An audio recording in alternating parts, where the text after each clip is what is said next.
Is there anything else that you want to talk about that's down the horizon? So, Help! I'm being held hostage by a mad woman! Starfield's getting a much needed update soon that it desperately needs, but I've been playing Fallout 4 recently like many other people, and you just gotta play that game for like half an hour to get reminded why Starfield isn't the Bethesda game we wanted it to be, and also why this new update just isn't going to fix it.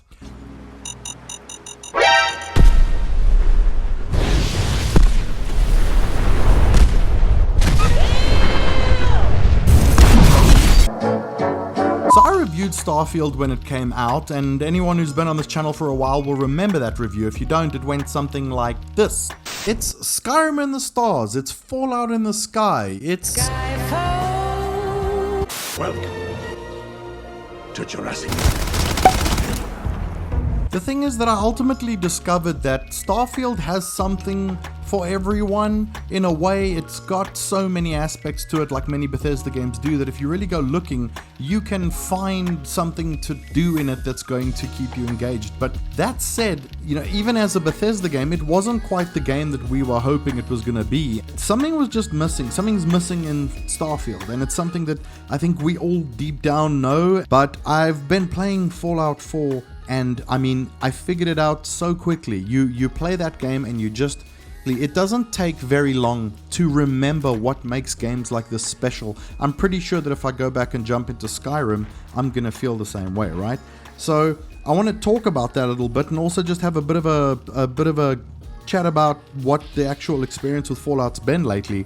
I've done a video, you know, I've done one or two videos recently about Fallout. One was about the TV show and the games you can play. The other one was actually about Fallout 4 running on an Xbox One. Especially for people who've still got the old consoles and they're wondering if they can jump back in there. So what I want to just say quickly is that I started playing Fallout 4 a little bit before the new next-gen update came out after the show, and I was already having a pretty good time thanks to Xbox's FPS boost and all that. I could at least play the game at 60 FPS, but it was really a compromised version of the game, very muddy graphics, very low res and all the rest. But, you know, since the next-gen update came out, it's, you know, a lot of people have had a lot of problems with that, you know. I actually had to write down in my notebook a little bit of, you know, a few things that I've seen lately coming in from comments on my videos. And I mean, they range from people really having a bad time with performance issues. There's players on PC busy downloading updates, or, you know, downloading mods essentially that let them roll back the update so that they can have the original version, because there's so many things that aren't working properly. Now, I don't know if I'm just very fortunate, but the version, you know, the version I'm playing on Xbox Series X and a whole bunch of the mods that I've installed to test out have all worked amazingly well. Like, I haven't had any major issues. I think the only update issue I've had is one I've seen that some people I posted some screenshots of online, where there should be like an item in a room and instead there's a big red like exclamation mark caution sign, you know, to show that there's an object missing. Yeah, so I mean, besides that, everything else has been pretty hunky-dory, and I found some videos online and I found a list of mods to try, and I downloaded a whole bunch of them, and geez, like, it has just completely brought that game to life for me. I played Fallout 4 originally and I got a bit tired of it, and it was partially its doing, but it was also partially my doing, because Fallout 4's whole settlement thing just sort of wouldn't leave me alone, and I landed up getting too into the settlements and too much into the building and all of that, and I actually bored myself into stopping, whereas every time I just went out and actually played the game and adventured, I had a good time. But I knew always in the back of my mind that I wanted to try and get back to it eventually. And I did have a little hope in the back of my head that maybe one day it would get an update, or maybe something, you know, would change that gave me a good excuse to go back. And then the show came out, and it was amazing, and it got me all amped again. And then the update came out pairing with the show, and, you know, I loaded back to my old save. I've got about 4 days or so of gameplay in there. So that's about 100 hours or so. And I've been just having a blast in that game. Like, I'm having such a good time. And a lot of that is because I've been toying around with the mods. Because the game just, I cannot believe how much better this game looks and feels from an atmosphere point of view because I've got these mods running. Some of the main ones are the ones that add cool weather and improved textures, but also just there's this one mod that I have that just adds it's called True Grass. It just adds grass to the wasteland.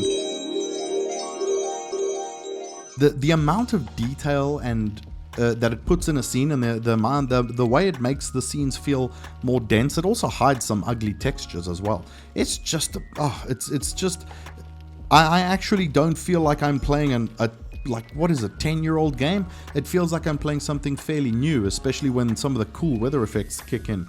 I should also mention that on the Xbox One, I loaded it up and I loaded most of those mods up as well to test, and I could have sworn that the game ran better when I had the mods on, and some of them do because of optimization. But look, at the same time, I've gotten a bunch of comments on that video saying that people are having a bad time, that their game's crashing, or that they're having issues in certain areas. When I did my tests, everything was running pretty well. I only had one crash when I loaded into Hubris Comics, which is in the downtown area, which causes a lot of issues for people. I have had on the Series X, I have had the problem when I was in one specific area of downtown where my frame rate started tanking a bit. But I mean, it was quite specific to one sort of area, and it's it's still. I don't want to excuse it because they should have fixed it by now, but it's the frame rate's low, but it's not like it started running so low that I couldn't even control my character or something. I could still sort of get around. It was just a bit choppy. So Fallout 4, it isn't perfect, right?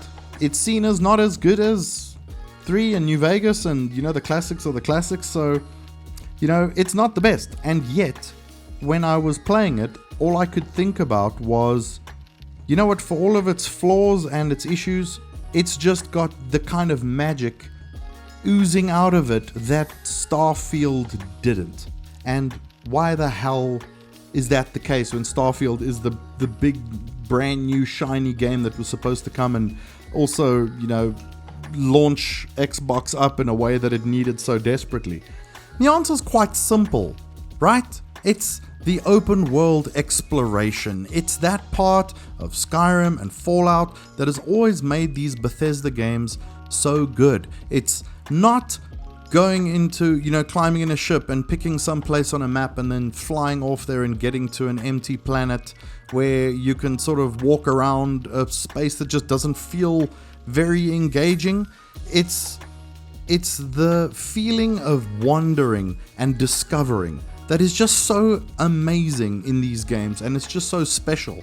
I actually paid special attention when I was playing some Fallout this past weekend, where I walked off into the wilderness out of a town because I'd been in a town for a while, and I walked off and I started paying attention to how long it takes for something to happen.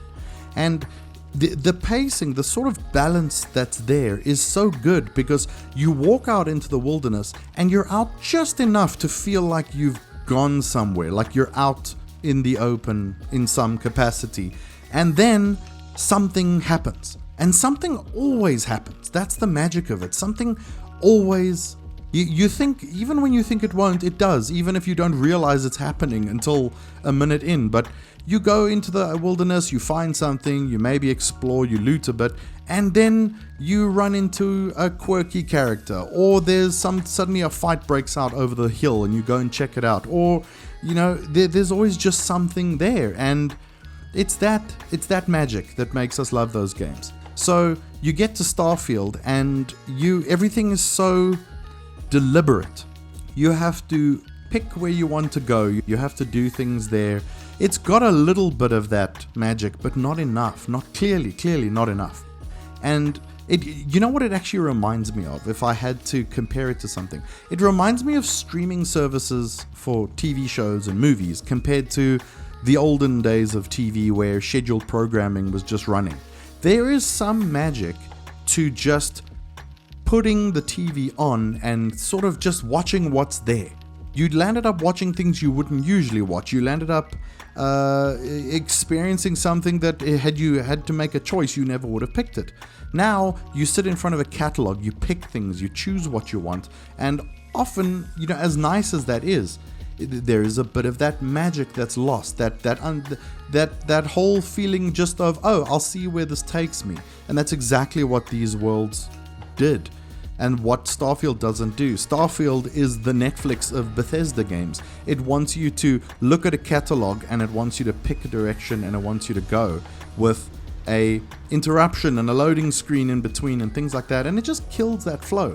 And it makes me wonder as well, did they start making Starfield with this grand concept that everything's going to be seamless and open and adventurous, that you're just going to fly in space, and it would be that wilderness that you're walking through, except you're in a ship up in space, and so on. And then maybe the reality just caught up with them, and over time they realized, you know what, we've got to dial this back, we've got to dial this back, and ultimately they came up, they ended with this game where you have to load between areas and you have to pick places you want to go and go. Because, I mean, what a bummer. What a bummer in a game like this that you can't even fly down to a planet like in No Man's Sky or something.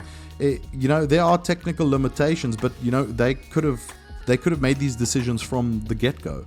And some chats I've had with people around me, my wife who is a big fan of these games as well, and some of my friends who are playing, we've been talking lately, and what it needed was something more to the scale of like Mass Effect. Like, give us 3 or 4 really dense planets.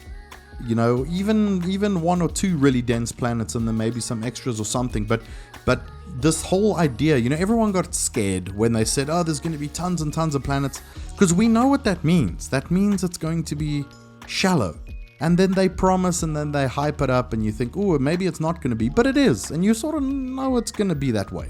And, I'm as guilty as anyone of getting myself onto hype trains and thinking to yourself, wow, maybe this is really going to be that cool. And when I played the game, like I mentioned, I did have a good time despite just issues it had and problems I had with it, because there is a part of me, and this is a fault maybe, and something that other people don't have problems with, but I try and see the potential in things, and I think to myself, sure, this is where it is now. I can see where it might be in future, but that doesn't change things now for the people who are going to pay money now and want a good experience. And we all know it's a bit of a modern disease, this idea of releasing things before they're ready, and basically it feels like almost every second game is early access these days, except they're charging full price for it, and you get to be the beta tester until they put in an update a year later and they make the game good. It's got this update coming, and like I mentioned at the beginning, I don't think this update's going to fix Starfield in any capacity. It's going to make it way more playable. I'm really looking forward to the frame rate bump, especially after enjoying the hell out of it in Fallout 4. But as much as they're adding some extra stuff with the spaceships and all that stuff, the core, the big problem is a big problem. It's not the kind of problem that you slap a band-aid onto and you can just patch it up. There is a fundamental overhaul that is required to make this game be what everyone wanted it to be, and I don't know if they're ever going to get there, because I don't know how that's going to happen. The closest thing we've seen to something like this is Cyberpunk 2077, which I don't know if you know, but in its current state is absolutely amazing. It's become one of my favorite games of all time, and Phantom Liberty's DLC was great as well. I wanted to do a video just on, just going on about that even, because I'm just so in love with what that game has become, and it doesn't excuse it from what it was and how it screwed people around, but they really got that thing into a good place. And on top of that, let's not forget, they overhauled the skill systems, and it made a very big difference to how the whole experience feels and how you can build up your character. And ultimately, by the time I was playing Phantom Liberty, I was having an absolute blast. So how are they going to do this without doing that? I don't know. And like I said, I don't know if, these games are big. We're seeing these stories about how Fallout 5 is going to be potentially in 2029 or further away, and how they're trying to speed it up. I mean, they've got Elder Scrolls, they've got Fallout. I mean, that means, what does that mean for Starfield? Does that mean that the next Starfield is in 2035? Is that what they're talking about? I mean, that is too far away to hope that a sequel is going to fix things. So they really need to. I mean, I know that they're working hard behind the scenes because this is a big investment of theirs, and it didn't turn out quite like they'd hoped. The modders were even dropping off. You know, I'm excited to see now after playing Fallout. I'm excited to see what the mods are going to do to Starfield, because I see the potential now, especially on console, where you can actually make the game even look better and things like that, which you just can't do in other games, right? But I mean, the modders were even jumping off and saying, well, we don't care about this game, the game's not good. So that might not even come in to save the day for them, because they just aren't going to have the kind of stuff that's going to appeal to people. How are they going to save Starfield? Because Fallout is, you know, they're already rushing to get another Fallout now because the show is so good, and they're going to have a season 2 of the show. And when the season 2 of the show comes in, I'm sure they're going to be trying damn hard now to do something to get a Fallout ready to coincide with that time, because they're just seeing crazy interest in their platform now. But between Fallout being such a big deal and the new Elder Scrolls obviously going to be a big deal, where the hell is Starfield? Where does Starfield fit into this? Where is the interest there even? So yeah, it's a weird situation when you sit and look at it, and they want to make the money back on this investment in Starfield. They want this thing to be a Skyrim. They want it to be 10 years of selling again and remasters and extra packs and DLC and whatever that they can just keep riding, and at the moment it's not looking good. So I want it to do well, because I still want to play that game they promised. And in many ways, like with Cyberpunk and stuff like that, I feel like I'm playing the game that I was originally promised now. And despite all the issues that came before it, I'm just happy it happened, one way or the other. Give me your thoughts as well in the comments about if you think Starfield is going to be saved or can be saved. What would you do to save it? It's interesting, and I like looking at it from an outside point of view, not just my personal wants and preferences, but I'm just fascinated to see what they're going to do. So thanks for listening to me rattle off some of my notes to you and some of my thoughts. I hope you enjoyed it. If you did, please hit the like button to let me know, and subscribe if you want to check more out of the videos. I've got some other videos up on the site that you might enjoy, so go check them out. Thanks for watching. I'll see you soon. We're furloughed on New Atlantis for some R&R. Just got our orders that we're shipping out. I just watched a movie from the 2000s that I've always wanted to watch called What Lies Beneath, with Michelle Pfeiffer and Harrison Ford. I don't know if you've ever seen it, but it was on Disney Plus locally, so I decided I'm going to check it out. Man, what a cool movie. You look at it and you just think to yourself, man, why don't they make things like this anymore? What is it that's changed in movies these days where they just don't capture cinema the way they used to? And you know what I mean, in the same space. I'm not saying these movies don't exist anymore. You just have to look harder for them. But I sort of missed this idea where this was a blockbuster. This was like this was a top shelf movie that came out with 2 huge talents and a big director and, all that stuff. And we just, that doesn't draw people as much as it used to. But if you haven't seen it, it was really cool. If you want like a cool sort of horror thriller type thing with a bit of a ghost story mixed in, it was rad. And also, like, movies back then were just a bit sexier than they are now, weren't they? And I think I've seen that discussion going around lately. Harrison Ford and Michelle Pfeiffer in a movie, very sexy. Oh no, don't start.